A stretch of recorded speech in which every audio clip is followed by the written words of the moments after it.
Iran से कहा गया कि वो पीछे हट जाए, लेकिन ईरान कह रहा है वो पीछे नहीं हटेगा। ये तस्वीर आप देख रहे हैं, आज हिजबुल्लाह ने एक रॉकेट दागा है, इजराइल की तरफ ये रॉकेट दागा गया है जो आपको आसमान में नजर आ रहा है।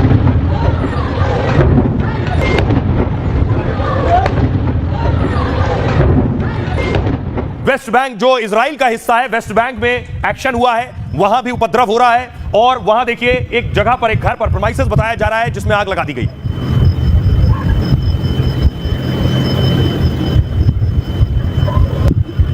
दूसरी तरफ यमन ने भी ड्रोन भेजा इजराइल की तरफ और अमेरिका ने बताया जा रहा है, क्योंकि अमेरिकी युद्धपोत वहां समंदर में मौजूद है, अमेरिका ने यह यमन का ड्रोन गिरा दिया है जो इजराइल पर हमला करने के उद्देश्य से भेजा गया था। अब कोशिश यह है कि किसी तरह से ईरान को रोका जाए, लेकिन ईरान रुकने को और झुकने को तैयार नहीं। वो कह रहा मैं तो बदला लूंगा, क्योंकि ईरान के साथ यह तीसरी बार हो रहा है कि उसके देश में कोई घुसकर आकर मारकर चला गया। ईरान और इजराइल जंग से मिडिल ईस्ट खतरे में। अमेरिका ने ईरान से तनाव कम करने की अपील की, लेकिन खमनेई ने इजराइल पर हमले की तैयारी पूरी कर ली है। तनाव खत्म करने के लिए जॉर्डन, लेबनान ने भी अपील की है ईरान से। जंग रोकने के लिए अपने विदेश मंत्रियों को भी तेहरान भेज दिया, लेकिन ईरान ने किसी भी तरह की शांति से इनकार कर दिया है। ईरान ने साफ कहा है कि इजराइल पर हमला जरूर होगा, इजराइल को दंड देना उनका पूरी तरह से कानूनी अधिकार है। दावा है कि यमन और ईरान ने युद्ध के लिए गठबंधन बना लिया है और अब बिना किसी चेतावनी के इजराइल पर यह हमले की तैयारी में।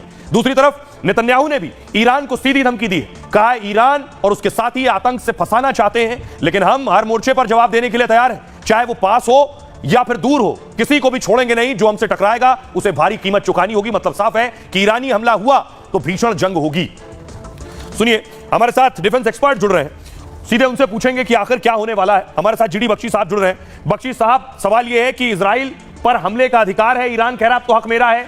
कासिम सुलेमानी मार दिया गया, हानिया मार दिया गया, ईरान में इससे पहले जो है जो उनका न्यूक्लियर साइंटिस्ट था वो मार दिया गया। वो कह रहे हैं अब तो हमले का अधिकार है हमारा, जंग हुई तो क्या होगा सर? लगातार बड़े भारी ट्रांसपोर्ट जहाज़ों की फ्लाइट्स आ रही हैं जो इलेक्ट्रॉनिक वॉरफेयर इक्विपमेंट और बाकी साजो सामान ईरान को दे रही हैं, और लगता है कि रूस भी उसको हिदायत दे रहा है कि उसका जवाब दे। उसकी इज्जत का सवाल है और ये जवाब क्या रूपरेखा ले सकता है। या तो वो अपने प्रॉक्सीज के ज़रिए रिटेलिएट करेगा, हिजबुल्लाह, हमास, हाइती के ज़रिए Syria militias, Asia militias Syria और ईरान में, या फिर वो जो है आप समझें कि खुद रिटेलिएट करेगा। बहुत शुक्रिया बख्शी साहब। लेकिन नेतन्याहू, यही वजह है कि नेतन्याहू बंकर में छिप गए। बताया जा रहा है, तस्वीर दिखाऊं मैं आपको, बताया जा रहा है ये बंकर है, यहां पर यही नेतन्याहू को रखा गया है, उनके लिए खास बंकर तैयार किया गया है, क्योंकि अब हमला बड़ा हो सकता है। इजरायली सेना के प्रवक्ता ने इस बात का खुलासा किया है कि नेतन्याहू को इस वक्त सुरक्षा उनकी बढ़ा दी गई है। कोशिश यह है कि नेतन्याहू पूरी तरह से महफूज रहे, उन्हें ऐसी जगह पर रखा जाए क्योंकि कई मुल्क एक साथ, हिजबुल्लाह, हूती, ये सब मिलकर हमला कर सकते हैं इजराइल पर। ईरान के बड़े हमले की तैयारी है और ऐसे में नेतन्याहू की सुरक्षा पर शिन बेट एक्शन में आ गया है।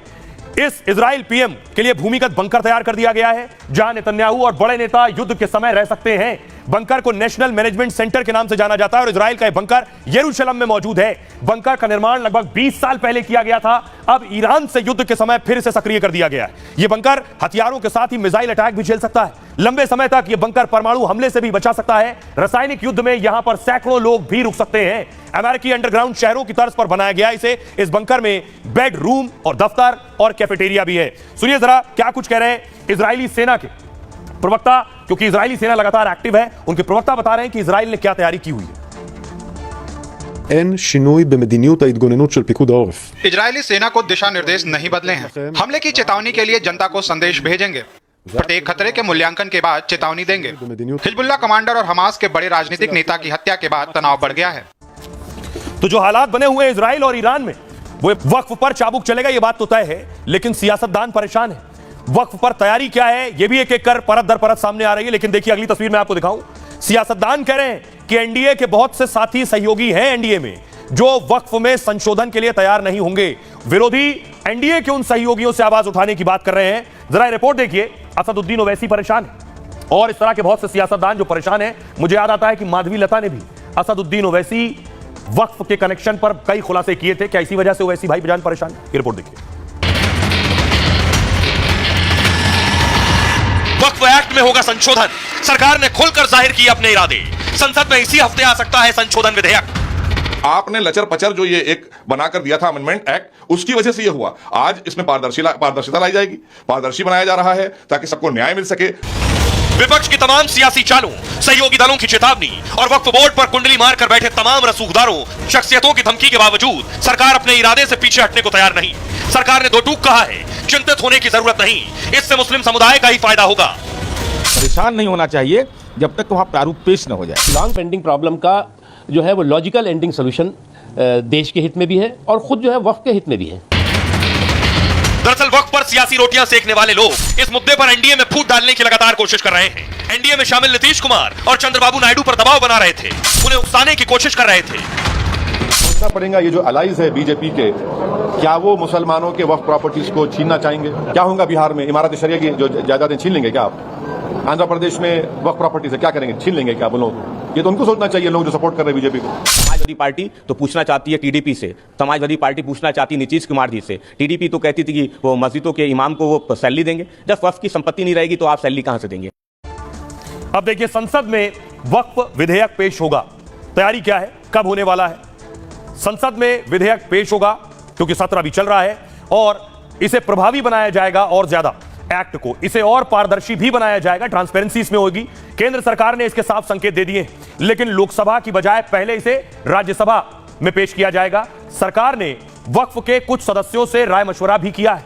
खबर के मुताबिक मौजूदा वक्फ एक्ट में 40 बदलाव किए जाएंगे। केंद्रीय मंत्रिमंडल ने 2 अगस्त को बदलाव की मंजूरी दे दी और दरअसल सरकार का जोर इसकी खामियों को दूर करना है, जिससे वक्फ एक्ट को लेकर विवाद को थामा जा सके, बोर्ड की अनियंत्रित शक्तियों पर अंकुश लगाया जा सके, वक्फ बोर्ड में महिलाओं को उचित प्रतिनिधित्व भी मिले, सबको न्याय के समानता का अधिकार भी संरक्षित हो सके। शिया और बोरा समुदाय काफी समय से इसकी मांग कर रहे थे। यह है वजह कि वक्फ एक्ट में बदलाव हो। क्या कुछ कह रहे हैं मोहसिन रजा और जीतन राम मांझी? आज समय की तगादा है कि माइनॉरिटी के जो गरीब तबके के लोग हैं उनके हित में भी अच्छा है कि वक्फ बोर्ड के कानून में परिवर्तन होना चाहिए। उसके नाम पर जो अनाप शनाप कर करके लोग ज़मीन कब्जा कर लेते हैं और दहेज जमाते हैं और गलत अर्निंग करते हैं, वो नहीं होना चाहिए। आज इसमें पारदर्शिता लाई जाएगी, पारदर्शी बनाया जा रहा है ताकि सबको न्याय मिल सके। बहुत से लोगों की संपत्तियों के मामले हैं जो कहते हैं कि हमारी संपत्ति गलत तरीके से वक्फ में आ गई है, तो उनको कैसे न्याय मिलेगा? और वक्फ बोर्ड सुनवाई करेगा। वक्फ बोर्ड कोई अदालत नहीं होता है, इसलिए अदालतें बनी है उसकी सुनवाई के लिए। अब शासन सुनवाई करेगा, शासन के पास आप अपनी बात कहेंगे, शासन अपने प्रशासनिक अधिकारियों को भेजेगा, वो जांच करके भेजेंगे। तो जाहिर सी बात है अब पारदर्शिता आएगी ना चीजों में। ऐसे तो वक्फ बोर्ड में जाइए और 4 लोग बैठे हैं, उन्होंने अपने हिसाब से जिसको चाहा बनाया, जिसको चाहे हटा दिया, और वो कोई जगह पर उसको कोई फोरम पर जाकर शिकायत करने का अधिकार भी नहीं था। अब देखिए, इस पे हर दल बोल रहा है, सारी पार्टियां बोल रही हैं। क्यों? बहुतों को ऐतराज है, इसके पीछे भी कई वजह है। देखिए क्या कुछ कह रहे हैं केंद्रीय मंत्री किरण रिजिजू। इन्होंने कहा वक्फ कानून में बदलाव की मांग होती रही है, पहले भी इसे पारदर्शी और कुशल बनाने की मांग हो रही थी।